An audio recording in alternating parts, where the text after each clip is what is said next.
Өте қызықты шығар сіздерге, қараңыздар. Дон. Қатты шақанмен күречіп қойшы. Мынандай қол примерно. Вау. Бұлай істейма, бұл қалай істейсің бе? Қараңыздар. Қызықты. Ал достар, қараңыздар, бұл өзі түрі пистолетке ұқсайды, бірақ неше түрлі қызықты функциялары бар екен. Қазір бірге көретін боламыз.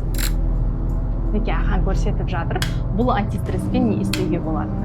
Жақынырақ қазір көретін боласың. Не істеуге болады ахан? Давайте бірге көрейік. Оны былай істейді екен. Қолымыз, саусағымыз бір түрлі қышып, ауырып тұрса, істесінде ғой. Опа, опа, опа. Бұның дауысы жағымды, антистресс. Шынында жоқ.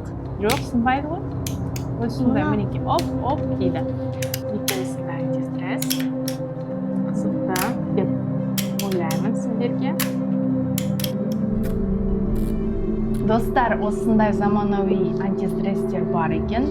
Ал дәл қазір біз сіздермен бірге біздің менің заманымыздағы қандай антистресс бар екенін көрсететін боламын. Және де сіздер комментария жазасыздар. Қазіргі заман антистрессы күшті болды ма? Әлде